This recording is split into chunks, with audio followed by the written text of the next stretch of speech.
This is Just Listen, hosted by George. Today is November 25th, 2024. Welcome to the podcast.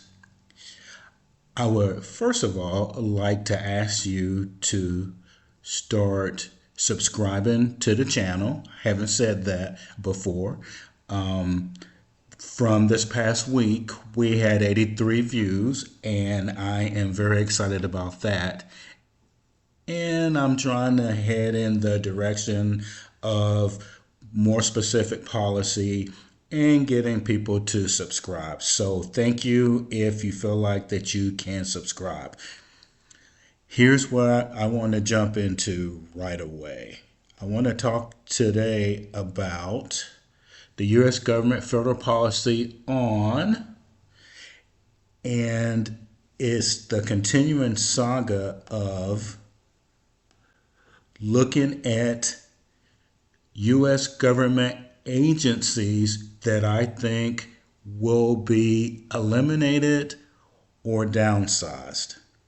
Now, we're going to look at today the U.S. African Development Foundation and the United States Agency for International Development. So those are two different agencies. So I want to start off with an article that came from the Department of Government Efficiency.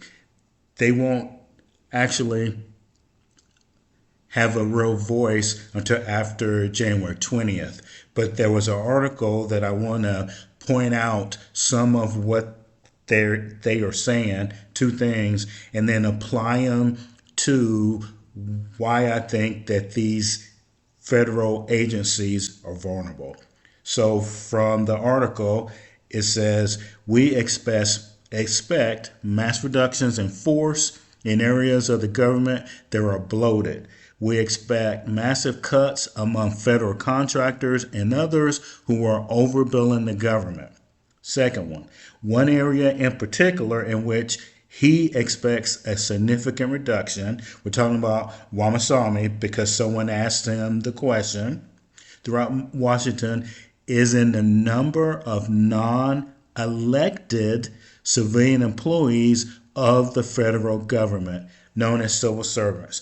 We don't need 4 million, and we shouldn't have 4 million civil servants who aren't even elected or can't be removed from their positions. It's anti-democratic.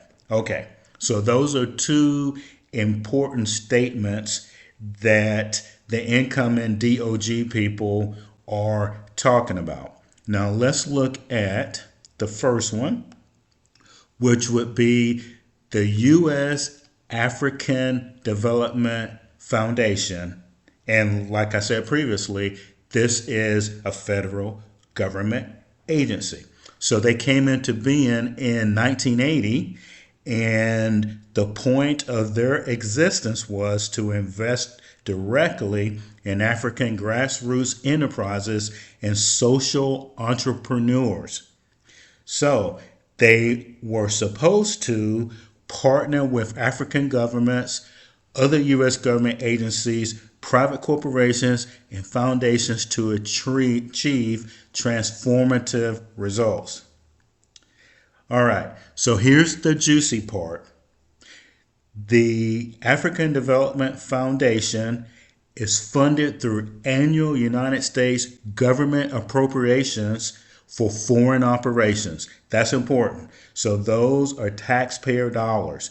And furthermore, they want to maximize taxpayer dollars by linking African host country government funds, corporate social investments, U.S. government interagency funding sources to achieve economic growth opportunities for grassroots, small, growing enterprises in underserved regions across Africa. When you say underserved regions of Africa, most times you're talking about the black African nations like Sudan, Ethiopia, places like that. So I want to establish that.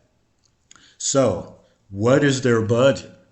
Well, in the fiscal year, a recent one, it was 33 million to carry out their business of using government money to help people in these underserved regions across Africa. Now, Wikipedia has a very good article on them if you want to look at their accomplishments. So, at their 40th anniversary, the American taxpayer for this agency had invested $265 million.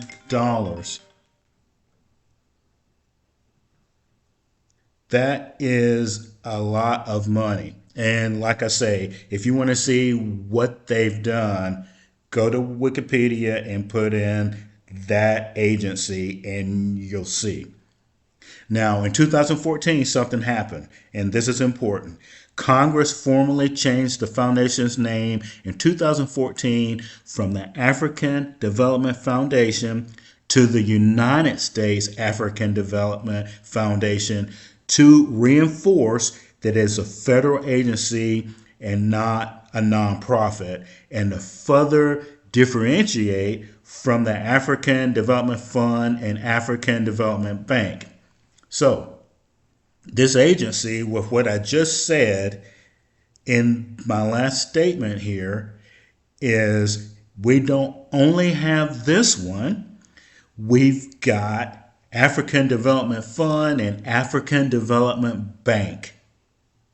Now, I don't know if those are using taxpayer dollars, but I'm going to have to check that out.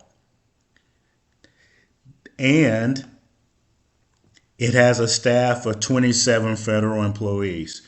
Why is that important? It's not a lot of employees, but if we're looking at what I'm talking about for agencies that are not needed or need to be downsized, this is a good candidate. Now, I haven't read any articles that is what they're going to look at. What I'm telling you is I'm going through, and I did education last week. I'm doing these two this week, and I'm going to keep looking because I want you to know where the agencies are that I think that they're going to go and look at and have a good shot at getting rid of or downsizing. Okay. And also with this one, seems like it's a little redundant, but I'll get back to that later. All right. The next one is the United States Agency for International Development. When it's abbreviated, it's called USAID. It's an independent agency of the United States government responsible for administering civilian foreign aid and development assistance. Now, this one is a little different. This one's globally, but watch. Their budget is $50 billion a year. $50 billion a year. That is significant. Not only that, the United States Agency for International Development, calling themselves abbreviated USAID, is one of the largest official aid agency in the world and accounts for more than half of all U.S. foreign assistance, the highest in the world in absolute dollar terms. Now, let's keep reading this because if you weren't surprised by that, you're really going to be surprised now. Okay, so this one is from 61, and really Congress passed the Foreign Assistance Act, which created Foreign Assistance Program, but the President of the United States, John F. Kennedy, in 61 signed an executive order calling it the United States Agency for International Development, or USAID. And the reason I keep saying USAID is when it's abbreviated, that's what it's turned into. It's turned into USAID. Okay. All right. Now, here's something else interesting. So, this agency, USAID, operates subject to the guidance of President, Secretary of State, and National Security Council. Why is that important? Whoever's in power can put money in there and bypass Congress because, as I've told you in other podcasts, they are federal agencies and they get funding every year. Now, here's something that will shock you. You know what their motto is? Their motto is from the American people. And we're talking about tax dollars. And I thought that that was absolutely not the right motto to have from the American people. Guess how many employees they have? They have 10,235 employees. And if you go and look and do a little research on them, like I've been doing for you, that doesn't include contractors. They are in Washington, D.C., and they have hubs all over the world for USAID. And we're probably familiar with it, but like I told you, it's very interesting that they call themselves international development when actually all they're doing is giving aid for everything. So, these are two government agencies, as I previously told you, that I think the DOGE, or Department of Government Efficiency, is going to look at. And the more you learn about these agencies, this is this big notion of big government, especially with the international development.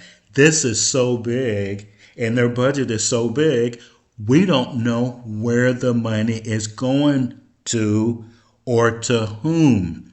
And the initial intent of why this agency or both of these agencies exist is up in the air.